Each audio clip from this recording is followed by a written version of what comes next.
সাধারণ জনগণ যারা আছে এদের যে ভোগান্তিটা হচ্ছে এটা কিন্তু লাঘব হচ্ছে না।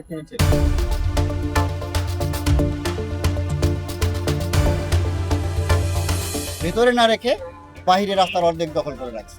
এটা তো আসলে কোনো মতো কাম্য হতে পারে না। উই হাইলি অ্যাপ্রিশিয়েট, এটা দরকার আছে।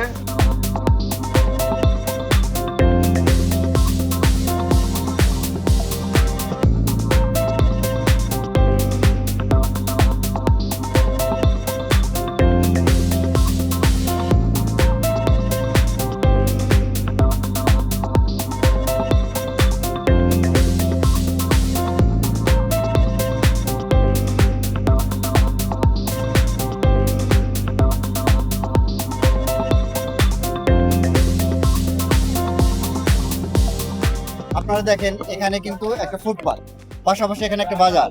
বাজারের যে রাস্তা এখন দেখেন রাস্তাটা দেখতে অনেক সুন্দর লাগছে, অথচ এই রাস্তাটাকে হাঁটার মতো জায়গা ছিল না। এবং এখানে দুই পাশের লোকজন দোকানকে এক্সটেনশন করতে করতে এমন পর্যায়ে নিয়ে আসছে যে একজন থেকে দুইজন লোক যাওয়া যায়।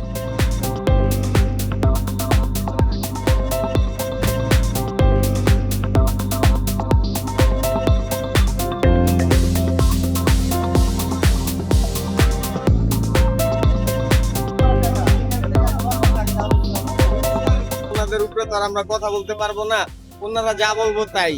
এখন জরিমানা যেহেতু করছে সেটা আমাদের দিতে হবে। যে কারণে জরিমানা করা হচ্ছে, পরবর্তীতে এই একই ভুল করবেন কিনা? না, পরবর্তীতে নেক্সট আর এই একই ভুল আর হবে না। ফুটপাতের উপরে যে অবৈধ স্থাপনাগুলো পার্মানেন্টলি করা হয়েছে সেগুলো কিন্তু আমরা ভেঙে দিচ্ছি এবং অনেকে জরিমানা করছি, অনেকে জেলের আওতায় নিয়ে আসছি, যাতে মানুষের সচেতনতা আরো বাড়ে এবং এই কাজগুলো না করে। এবং এটা কিন্তু জনগণের যাতে ভোগান্তি না হয় সেই লক্ষ্যেই করা। আমরা কাজ করে যাচ্ছি, আমাদের কাজ অব্যাহত।